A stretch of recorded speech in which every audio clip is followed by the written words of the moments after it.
واللہ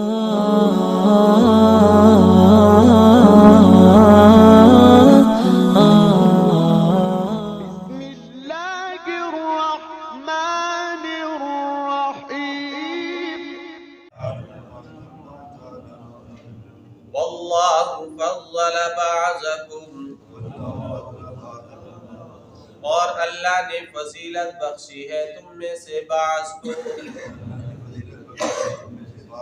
علی بعض، بعض پر، پھر رزق، روزی کے معاملے میں، فَمَا الَّذِينَ، بس نہیں ہے وہ لوگ، فضلوا، جنہیں فضیلت بخشی گئی ہے، براد رزقہم، لوٹانے والے اپنی روزی کو، علامہ ان پر، ملکت ایمانہم، جن کے مالک ہیں ان کے دائیں ہاتھ، فہم فیہ سواء، تاکہ وہ بھی برابر ہو جائیں، افبنعمت اللہ، کیا اللہ کی نعمت کا، یجحدون، یہ انکار کرتے ہیں، واللہ جعل لکم، اور اللہ نے بنائے ہیں تمہارے لیے، من انفسکم، تمہاری جانوں سے، ازواجا، جوڑے، وجعل لکم، اور بنائے ہیں اس نے تمہارے لیے، من ازواجکم، تمہارے جوڑوں سے، بنینا، بیٹے، وحفدتن، اور پوتے، ورزقکم، اور اس نے تمہیں روزی دی ہے، من الطیبات، پاکیزہ چیزوں سے، افبالباطل یؤمنون، کیا باطل پر یہ یقین رکھتے ہیں، وبنعمت اللہ، اور اللہ کی نعمت کا، ہم یکفرون، وہ انکار کرتے ہیں، وَيَعْبُدُونَ، اور وہ عبادت کرتے ہیں، من دون اللہ، اللہ کے غیر کی، ما لا یملک لہم رزقا، اس چیز کی جو نہیں ہے مالک ان کے لیے رزق کی، من السماوات والارض، آسمانوں اور زمین سے، شیئا، ذرا بھی، ولا یستطیعون، اور نہ یہ طاقت رکھتے ہیں، فلا تضربوا، بس تم نہ بیان کرو، للہ الامثال، اللہ کے لیے مثالیں، ان اللہ یعلم، بے شک اللہ جانتا ہے، وانتم لا تعلمون، اور تم نہیں جانتے۔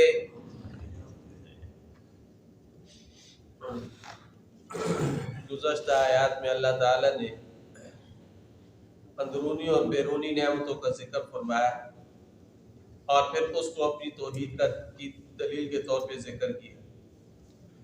آج کی ان آیات میں اللہ تعالیٰ نے کچھ نعمتوں کا ذکر فرمایا ہے، اور اسی طرح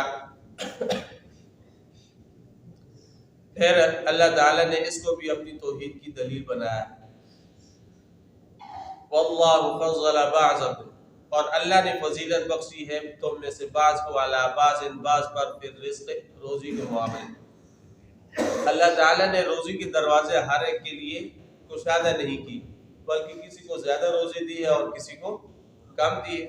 اب اس کی حکمت اور مصلحت یہ بھی اللہ ہی جانتا ہے، اللہ کے علاوہ کوئی نہیں جانتا کہ کسی کو کم اور کسی کو زیادہ کیوں دی۔ البتہ دوسری جگہ پہ اللہ جل شانہ نے فرمایا، وَلَوْ بَسَطَ اللَّهُ الرِّزْقَ لِعِبَادِهِ لَبَغَوْا فِي الْأَرْضِ، اگر اللہ تعالیٰ زمین پہ بسنے والے اپنے تمام بندوں کے لیے یکساں دروازے کشادہ کر دیتا روزی کے، تو لبغاؤ فی الارض، تو یہ زمین کے اندر کیا کرتے؟ فساد کرتے، بغاوت کرتے۔ اس لیے اللہ تعالیٰ نے کسی کو روزی زیادہ دی اور کسی کو کم دی۔ حضرت آدم علیہ السلام کا ذکر آتا ہے کہ اولاد آدم کی تمام روحوں کو متمثل کر کے حضرت آدم علیہ السلام کے سامنے پیش کیا۔ آدم علیہ السلام نے دیکھا کہ ہر ایک کے اندر تفاوت ہے، ہر ایک جدا جدا ہے، روحیں تھیں اور روحوں کو شکل دی گئی اور شکلیں بنا کر آدم علیہ السلام کے سامنے ان کو پیش کیا۔ تو آدم علیہ السلام نے ارشاد فرمایا لولا سویت بین عبادک، اے اللہ تو نے اپنے بندوں کے درمیان برابری کیوں نہیں رکھی، یہ تفاوت کیوں رکھا؟ تو اللہ نے فرمایا کہ آدم اگر میں ان کے درمیان تفاوت نہ رکھتا بلکہ برابری کرتا تو میرے شکریہ کون ادا کرتا، میرے شکریہ کوئی ادا نہ کرتا۔ تو اللہ تعالیٰ نے ہر بندے کے علم اور عمل اور اسی طرح ظاہری اور باطنی طاقتوں کے اندر فرق رکھا ہے، اور اسی طرح اللہ نے پھر روزی کے معاملے میں بھی فرق رکھا ہے، کسی کو کم دی اور کسی کو زیادہ دی۔ اس لیے حدیث شریف کے اندر آتا ہے نا کہ جب انسان کا خیال آ جائے کہ وہ اپنے سے زیادہ نعمت والے کی طرف دیکھے تو اس کی طرف نہ دیکھے، اپنے سے زیادہ نعمت کی طرف، نعمت جس کو ملی ہے اس کو دیکھنے کی طرف جی چاہے تو اس کی طرف نہ دیکھے۔ کیوں؟ اللہ تذروا بنعمت اللہ، کہیں ایسا نہ ہو کہ تم اپنے سے اوپر والے کو دیکھو اور اللہ کی نعمتوں کو حقیر سمجھو۔ اللہ نے تمہیں بھی نعمت عطا فرمائی ہے، اگر اس کو مال و دولت کی نعمت عطا فرمائی ہے تو تمہیں اللہ نے علم کی دولت سے نوازا ہوگا، اللہ نے تمہیں اولاد عطا کی ہوگی، تو لہٰذا اپنے سے کم کی طرف دیکھو اور اللہ کی نعمت کا کیا کرو؟ شکر ادا کرو۔ اور پھر یہ بھی ہے کہ جس کے پاس جتنا زیادہ مال ہو اس کا حساب بھی اسی طرح اور اس کے ذمہ حقوق بھی اسی طرح۔ جس طرح سورہ روم کے اندر اللہ نے فرمایا فَآتِ ذَا الْقُرْبَىٰ حَقَّهُ وَالْمِسْكِينَ وَابْنَ السَّبِيلِ، کہ قرابت داروں کو، مسکینوں کو اور اسی طرح مسافروں کو ان کا حق دو، ان کا حق دو۔ تو مختلف قسم کے حقوق کے مالوں کے اندر، اور بسا اوقات یہ حقوق فرض ہے، بسا اوقات واجب ہے اور بعض اوقات مستحب ہے۔ اگر کسی کا رشتہ دار غریب اور نادار ہے اور وہ بھوکا اور ننگا ہے تو اس کی مالی اعانت کرنا رشتہ دار کے اوپر، مالدار رشتہ دار پر فرض ہے۔ یہ فرض ہے کہ وہ بھوکا اور ننگا نہ ہو۔ اسی طرح انسانی سوسائٹی ہے، اس کے اندر اگر مالدار لوگ نادار اور غریب لوگوں کا خیال نہیں کریں گے تو اسی مال کے اوپر ان کا پھر مواخذہ ہوگا، پکڑا جائے گا کہ میں نے مال دیا تھا تم نے میرے غریب بندوں پر کیوں نہیں لگایا۔ اور پھر جس کے پاس جتنا زیادہ مال ہوگا اور حساب اس کے لیے اتنا ہی زیادہ ہے، پھر حساب بھی تو دینا ہے نا مال کا۔ یہ تو نہیں ہے کہ مال آ گیا تو بس کھا لیا اور اڑا لیا اور آخرت میں حساب نہ ہو، حساب تو ہے نا۔ تو ایک بزرگ تھے نا، انہوں نے اپنے بیٹوں کو بلایا اور ایک کو کہا کہ بیٹا میں نے آپ کو 10 روپے دیے تھے نا، وہ کدھر لگائے بتاؤ ذرا۔ اس نے کہا کہ میں نے بس روٹی دی ہے اور پیسے ختم ہو گئے۔ اچھا ٹھیک ہے جاؤ۔ دوسرے کو بلایا، اس کو کہا کہ ہاں بھائی میں نے آپ کو 20 روپے دیے تھے، 50 روپے دیے تھے، کیا کیا ہے، کدھر کیے، بتاؤ ذرا حساب دو۔ تو اس نے کہا کہ سر میں نے روٹی لیا اور سارن لیا اور فلان دیا، پیسے ختم، 20-50 جو بھی تھے ختم۔ اچھا ٹھیک ہے جاؤ۔ تیسری کو بلایا، اس کو کہا کہ ہاں بھائی بتاؤ میں نے تجھے 500 روپے دیے تھے، کہاں لگائے؟ تو وہ کہتا ہے ایک تو میں نے روٹی لائی تھی اور دوسرا میں نے سالن لایا تھا۔ پھر آگے سے سوچنے لگ پڑا۔ اب سوچتا ہے تو بزرگوں نے اپنے بیٹوں کو بات سمجھائی کہ دیکھو اس کو میں نے 10 روپے دیے تھے، جب میں نے اسے حساب لیا تو چٹکیوں میں سے حساب دے دیا، 20-50 والے نے بھی جلدی حساب دے دیا، لیکن تجھے میں نے زیادہ مال دیا تھا، حساب کے اندر تو پھنس گیا۔ تو بابے نے بات سمجھا دی کہ نہیں کہ مال جتنا زیادہ ہوگا حساب اتنا ہی زیادہ انسان کے لیے مشکل ہوگا. تو بہرحال اللہ تعالیٰ نے انسانوں کی روزی کے اندر تفاوت رکھا ہے، کسی کو کم دیا اور کسی کو زیادہ دیا ہے. واللہ فضل بعضکم علی بعض فی الرزق، فرمایا کہ جن لوگوں کو زیادہ مال دیا گیا ان کی حالت ایسی ہے فَمَا الَّذِينَ فُضِّلُوا بِرَادِّ رِزْقِهِمْ عَلَىٰ مَا مَلَكَتْ أَيْمَانُهُمْ، کہ وہ لوگ ایسے نہیں ہیں جن کو مال کے اندر فضیلت دی گئی ہے کہ وہ اپنے روزی کو لوٹائیں ان لوگوں پر مَا مَلَكَتْ أَيْمَانُهُمْ جن کے مالک ہیں ان کے دائیں ہاتھ. مطلب یہ ہے کہ کوئی آدمی یہ نہیں چاہتا کہ اس کے غریب خدام جو ہے، غریب خادم اور نوکر، وہ بھی اس کے ہم پلہ اور اس کی حیثیت کے برابر ہو جائے. ظاہری بات ہے دنیا کے اندر کوئی بندہ بھی یہ نہیں چاہتا. زمیندار یہ نہیں چاہتا کہ میرا مزارع وہ میرے حیثیت کے برابر ہو جائے.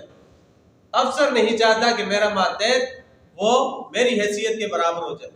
حکمران یہ نہیں چاہتا کہ میرے وزیر اور میرے مشیر اور یہ چلنے پھرنے والے یہ سارے کے سارے میری حیثیت کے ہو جائیں اور میری حیثیت کے برابر ہو جائیں. ایسا کوئی بھی نہیں چاہتا. تو گویا کہ یہ جو اللہ نے تقسیم رکھی ہے یہ تقسیم ایک فطری ہے، ایک فطری تقسیم ہے. اگر یہ تقسیم نہ ہو، سارے کے سارے ایک ہی حیثیت کے مالک ہو جائیں تو پھر تو سارے بادشاہ، پھر یہ کائنات کا نظام کیسے چلے گا، ایک دوسرے کے کام کیسے ہو.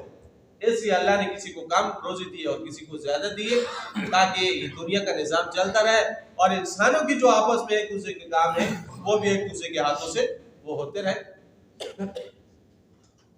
تو گویا یہ تقسیم اگر اس طرح کر دی جائے کہ ساروں کو ایک ہی حیثیت کے اندر لا کے کھڑا کر دیا جائے تو پھر یہ جو تقسیم ہوگی یہ غیر فطری تقسیم ہوگی.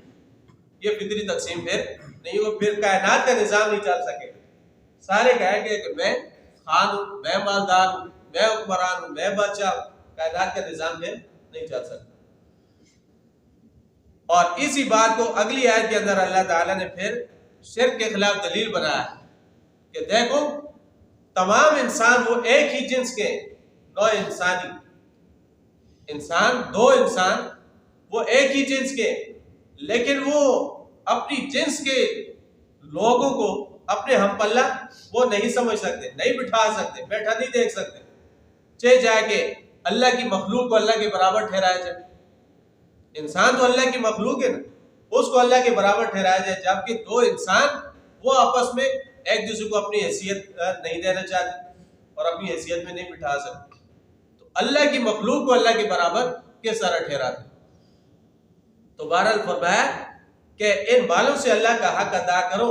یہ نہیں ہے کہ تم فطری جو تقسیم ہے اور فطری جو تفاوت ہے اس کو ختم کر دو اور سارا مال تقسیم کر کے تم غریبوں کی حیثیت کے برابر ہو جو. نہیں، ایسے بھی نہیں، بلکہ فرمایا کہ ان مالوں کا حق ادا کرو، غریبوں اور ناداروں کو دو. بے شک تم اپنے تفاوت کو برقرار رکھو، اس کو قائم رکھو، اپنی حیثیت کو قائم رکھو، لیکن مال کا حق ضرور ادا کرو. فَهُمْ فِيهِ سَوَاءٌ أَفَبِنِعْمَةِ اللَّهِ يَجْحَدُونَ. کیا یہ اللہ کی نعمتوں کا انکار کرتے ہیں؟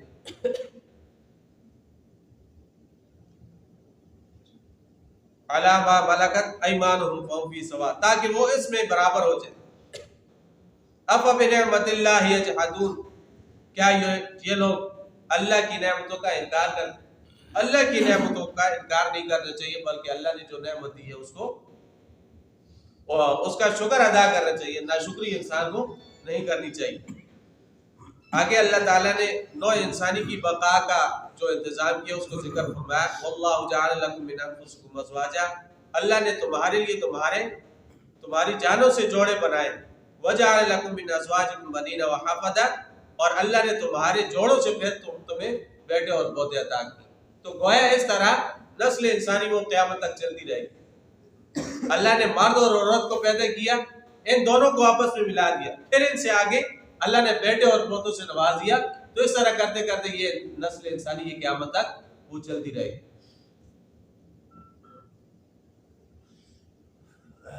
تو یہ نسل قیامت تک یہ چلتی رہے گی. اللہ نے یہ ایسا انتظام کیا ہے. پہلے باپ ہے، پھر بیٹا ہے، پھر آگے پوتا آ جاتا ہے.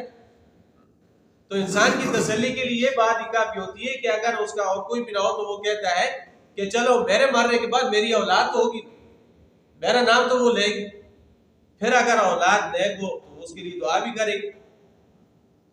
اس لیے اولاد کی خواہش کو برا نہیں کہا گیا، بلکہ حضرات انبیاء علیہ السلام نے بھی اولاد کی خواہش اور تمنا کی، جس طرح حضرت ابراہیم علیہ السلام نے کہا تھا رب ہب لی من الصالحین، اے اللہ مجھے نیک اولاد عطا فرما۔ اسی طرح رب لا تذرنی فردا وانت خیر الوارثین، اے اللہ مجھے اکیلا نہ چھوڑ۔ تو اولاد کی خواہش یہ بری نہیں۔ تو بہرحال نوع انسانی کی بقا کے سلسلے میں اللہ تعالیٰ نے یہ انتظام کیا ہے کہ اللہ نے اس کو بیٹے اور پوتوں سے نوازا ہے، اور فرمایا وَرَزَقَكُم مِّنَ الطَّيِّبَاتِ، اور انسان کی شخصی بقا کے لیے اللہ نے یہ انتظام کیا ہے کہ اللہ نے اسے پاکیزہ روزی عطا فرمائی۔ ہر انسان کو کھانے پینے کی ضرورت ہے، کھائے پی بغیر کوئی جاندار زندہ نہیں رہ سکتا، تو اس کے لیے اللہ نے پھر انسان کو پاکیزہ روزی عطا فرمائی۔ حتیٰ کہ یہ لوگ انبیاء علیہ السلام نے وہ بھی کھانے پینے سے مبرہ نہیں، وہ بھی کھاتے پیتے۔ وَمَا جَعَلْنَاهُمْ جَسَدًا لَا يَأْكُلُونَ الطَّعَامَ، ہم نے انبیاء کے جسم کو ایسا نہیں بنایا کہ جو کھاتے نہیں، بلکہ کھانا ان کی بھی کیا ہے؟ ضرورت۔ تو انسان کی شخصی بقا کے سلسلے میں زیادہ تر انحصار ایک زمانے تک جو انحصار رہتا ہے وہ اس خوراک پر ہوتا ہے، تو اللہ تعالیٰ نے یہ انتظام بھی کیا وَرَزَقَكُم مِّنَ الطَّيِّبَاتِ، فرمایا کہ اتنی زیادہ نعمتوں کے باوجود أَفَبِالْبَاطِلِ يُؤْمِنُونَ، کیا یہ باطل پر یقین رکھتے ہیں؟ وَبِنِعْمَتِ اللَّهِ هُمْ يَكْفُرُونَ، اور اللہ کی نعمتوں کی ناقدری کرتے ہیں اور اس کے ساتھ کفر کرتے ہیں۔ وَيَعْبُدُونَ مِن دُونِ اللَّهِ، اور یہ لوگ اللہ کے سوا ان چیزوں کی عبادت کرتے ہیں، لَا يَمْلِكُ لَهُمْ رِزْقًا مِّنَ السَّمَاوَاتِ وَالْأَرْضِ شَيْئًا، جو زمین اور آسمان میں ان کے لیے رزق کے کسی چیز کا مالک نہیں ہے، پھر بھی یہ غیر اللہ کو پکارتے ہیں، لات، منات، عزا، جن، فرشتہ، بابا اور قبر والا، ان کو پکارتے ہیں، ان سے اپنی حاجت طلب کرتے ہیں، حالانکہ وہ نہ حاجت روا ہے اور نہ ہی مشکل کشائی کر سکتے۔ وَلَا يَسْتَطِيعُونَ، اور وہ اس کی طاقت بھی نہیں رکھتے، وہ اس کی بالکل طاقت نہیں رکھتے، نہ تو وہ بارش برسا سکتے، نہ پانی دے سکتے، نہ زمین کے اندر روزگی کو پیدا کر سکتے، نہ زمین سے غلہ اناج کو پیدا کر سکتے، لیکن لوگ پھر بھی ان کے پاس جاتے ہیں۔ شَيْئًا وَلَا يَسْتَطِيعُونَ، وہ اس بات کی طاقت نہیں رکھتے۔ ابراہیم علیہ السلام نے اپنی قوم کو سمجھایا نا، تو یہی کہا إِنَّ الَّذِينَ تَعْبُدُونَ مِن دُونِ اللَّهِ مَا لَا يَمْلِكُ لَكُمْ رِزْقًا فَابْتَغُوا عِندَ اللَّهِ الرِّزْقَ، کہ جن کو تم اللہ کے سوا پکارتے ہو وہ تمہاری خوراک اور تمہارے غلے اور تمہارے رزق کا اختیار ان کو حاصل نہیں ہے، ان کو حاصل نہیں ہے، لہٰذا فَابْتَغُوا عِندَ اللَّهِ الرِّزْقَ، رزق کس کے پاس تلاش کرو؟ اللہ کے پاس تلاش کرو۔ اسباب رزق وہ بھی اللہ کے پاس ہے، اور رزق بھی کس کے پاس ہے؟ اللہ کے پاس ہے، لہٰذا اللہ کو چھوڑ کر غیر اللہ کے دروازے پر مت جاؤ۔ رزقا من السماوات والارض، مشرکین کا یہ دعویٰ تھا کہ اللہ تعالیٰ کو مکمل اختیار حاصل ہے، لیکن اب اللہ نے اپنے اختیارات بعض اپنے مقرب بندوں کو دے رکھے ہیں، اور وہ آگے سے پھر نظام چلاتے ہیں۔ اور وہ مشرک لوگ جو تھے، اللہ تعالیٰ نے ان تمام باتوں کا رد کیا، اور مشرک لوگ غیر اللہ کی عبادت کا جواز کیا پیش کرتے تھے؟ اور جی ہم تو بڑے گئے گزرے، ہم تو بڑے گنہگار ہیں، اور یہ پہنچی ہوئی سرکاریں ہیں، ہم کہاں پہنچ سکتے ہیں؟ بس ہماری باتیں کچھ بھی نہیں ہے، یہ مقرب بندے ان کی باتیں قبول ہو جاتی ہیں، تو ان کی مقبول عبادتوں کے ساتھ ہماری بھی عبادت قبول ہو جاتی ہے۔ یہ اللہ کی ذات برال برا ہے، وہ بلند و بالا ذات ہے، اور ہم کہاں ہیں؟ تو اللہ تک پہنچنے کے لیے وسیلے کی ضرورت ہے، اور یہ ہمارے کیا ہے؟ وسیلے کے طور پر ہے، یہ بہت ان کو آپ استعمال کرتے ہیں۔ تو اللہ نے ان تمام باتوں کا رد کیا ہے کہ اللہ اور بندے کے درمیان کوئی تقسیم نہیں ہے، اللہ اور بندے کے درمیان کوئی واسطہ نہیں ہے، بغیر واسطے کے انسان کا تعلق کس کے ساتھ ہے؟ اللہ کے ساتھ۔